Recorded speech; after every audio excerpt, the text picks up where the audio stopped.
We're excited to bring you the best of California every week on our show. So let's start off with a tour of headlines that made news around the state.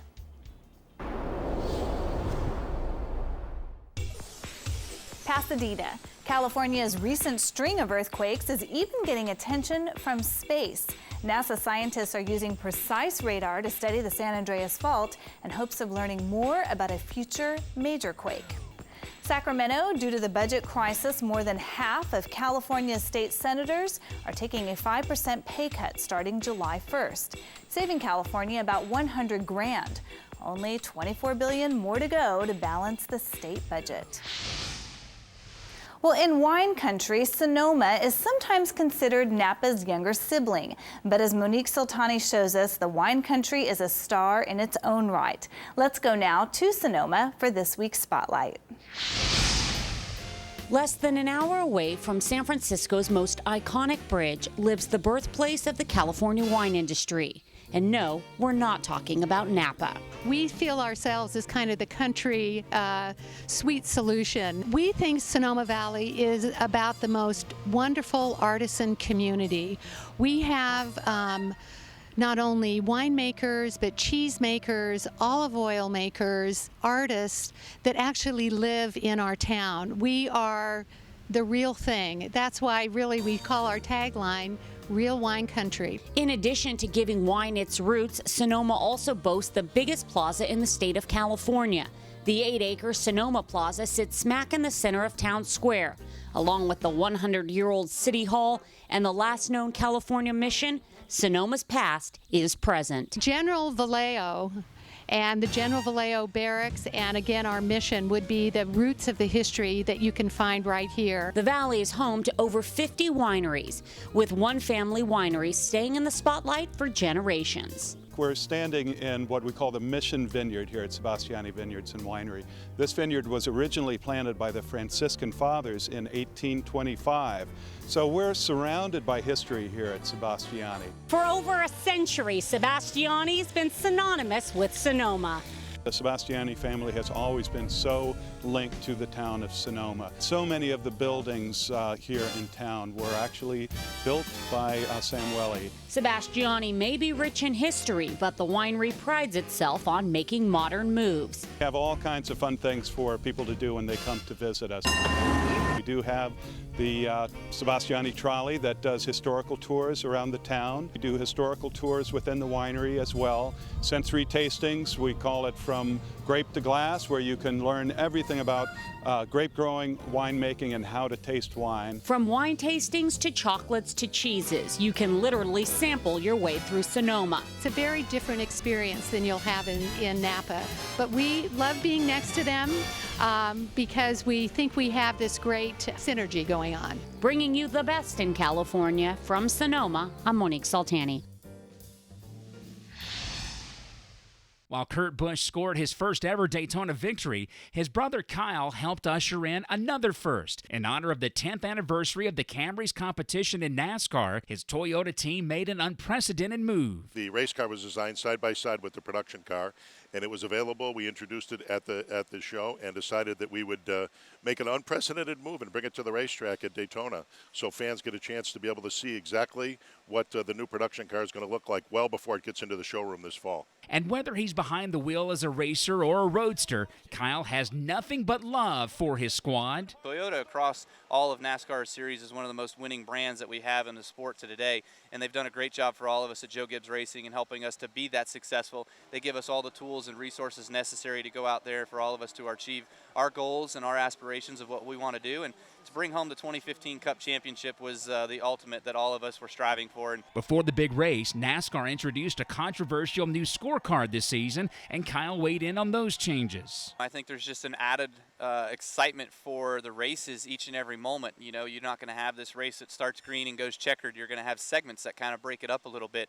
You're going to have opportunity for drivers to be able to go out there and do different strategies to try to achieve those points that are awarded at the end of each of those segments. Those guys that are good at points racing and making sure that they can build up that point cushion, if you will, that'll carry them all the way through to Homestead, where they don't have to exactly score those wins in order to make it to the final race of the year. For more information on the 2018 Camry, speed on over to toyotaracing.com.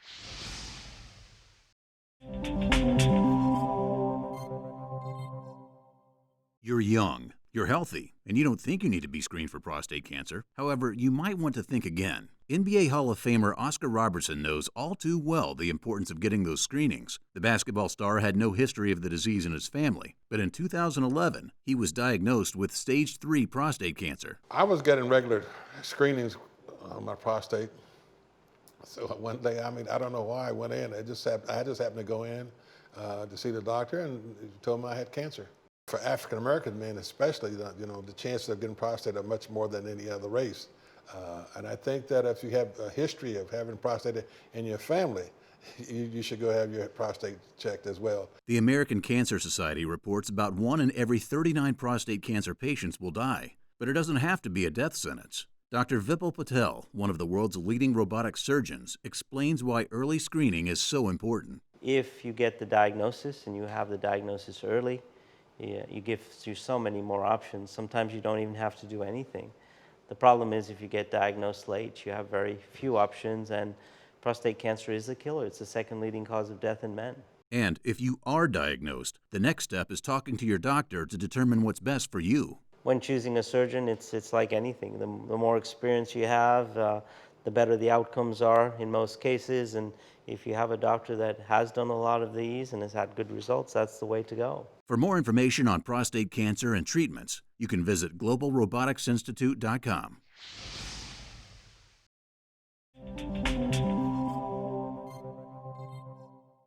Hi, we're back with this week's Industry Roundup from the entertainment capital of the world.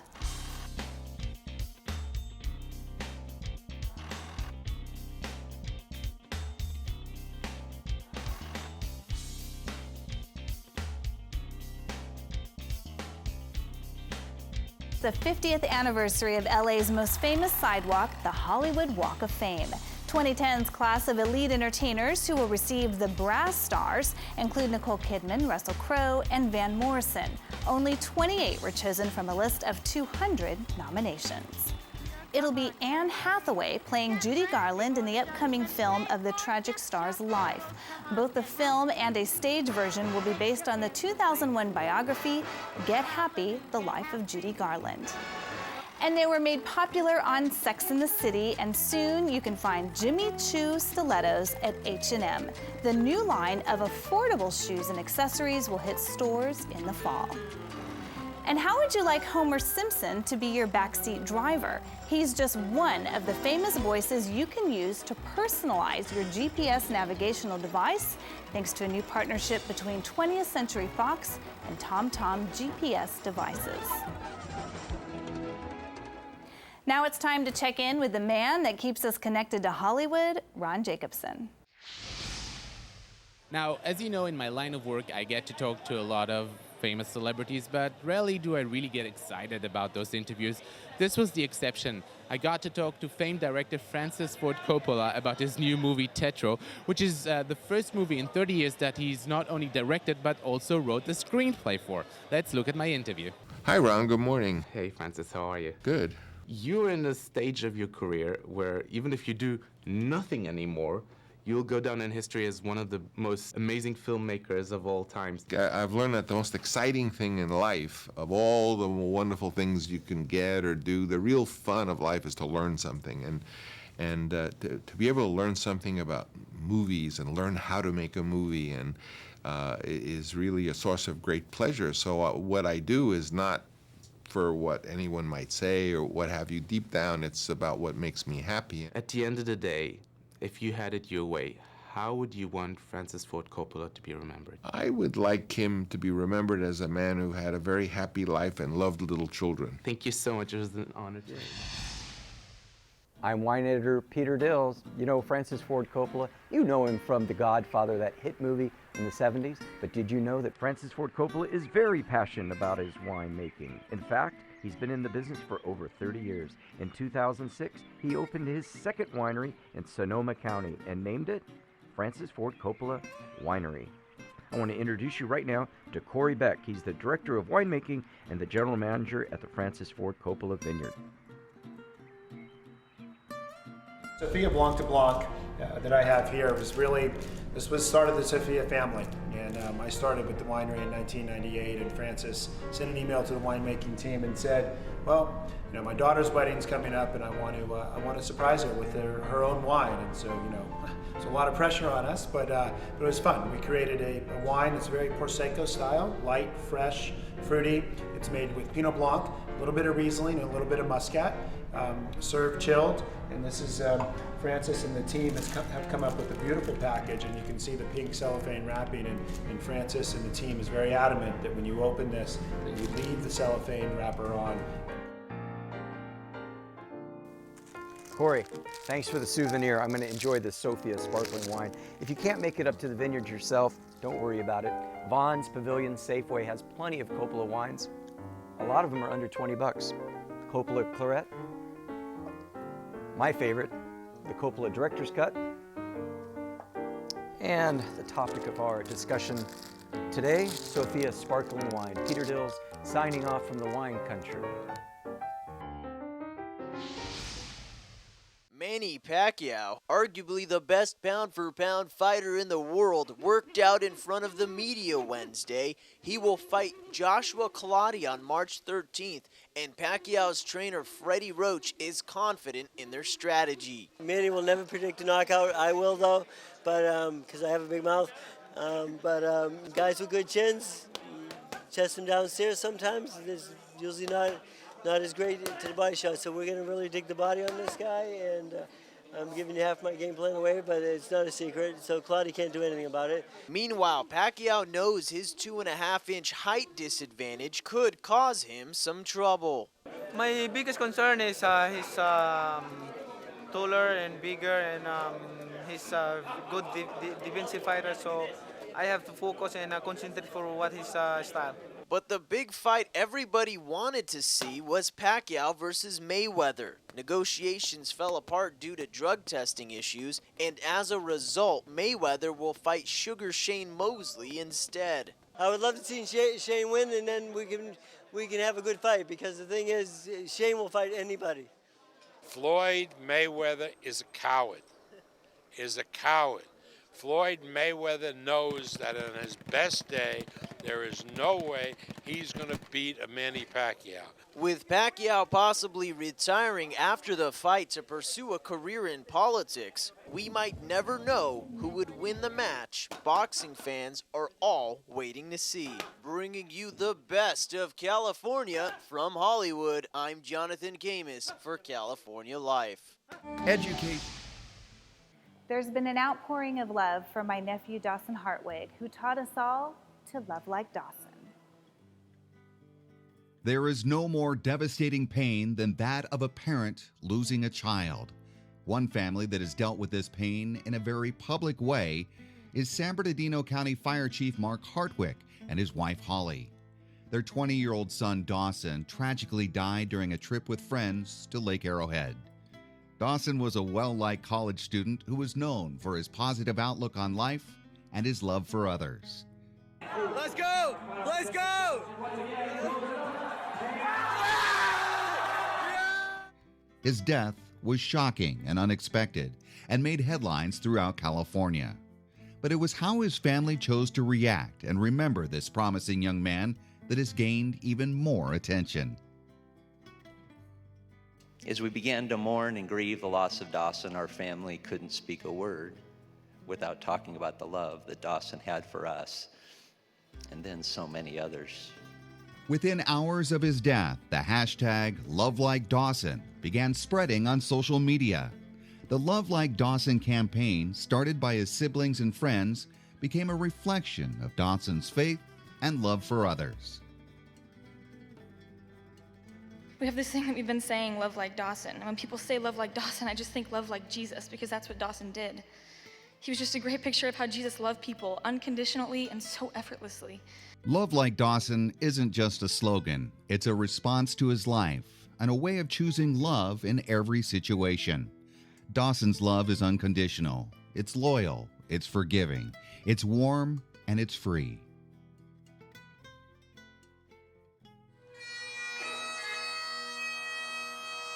They say you can judge someone by their funeral. Over 3,000 people celebrated Dawson's life, where his family spoke of the love Dawson shared. But he was more than a brother to me. He was a best friend and a role model, and someone I looked up to, literally. I could tell him anything and he would just love me unconditionally. He was the most loving person I've ever known. I think that the best way to describe his love for others is effortless. When it comes to being a big brother, Dawson had it down. He was kind, loving, protective, funny, and always knew how to put a smile on your face. As you've heard, Dawson had a huge heart. He was the easygoing, laid-back, peaceful, confident, always quick to make you laugh, the one who just brought a sense of peace to the room. He never had a harsh word for anyone, and he never spoke back to me. He was such a comfort to have around. He would come up and give me a hug when I would least expect it.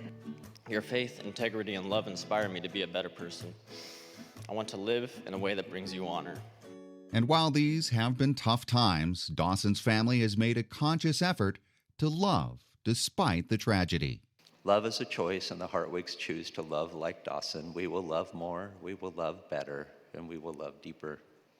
And Dawson continues to touch people. An avid guitar player, Dawson's original song is available on iTunes. Dawson had planned on going on a mission trip this summer to Thailand. You can help continue Dawson's desire to reach children around the world by donating to global outreach at the Love Like Dawson Facebook page. Dawson had a heart for others, no matter who they were and where they were from. Today's world could use a lot more unconditional love. Let's love like Dawson. I'm David Wiley for California Life.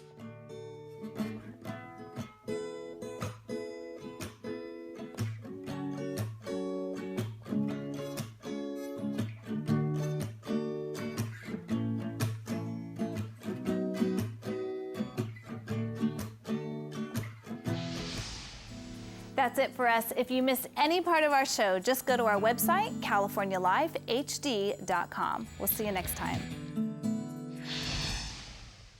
Watch us on our YouTube channel. Stay connected to our social media, like our blogs on Facebook. Follow our tweets on Twitter. And check out our posts on Instagram and Pinterest, where we bring you the best of California.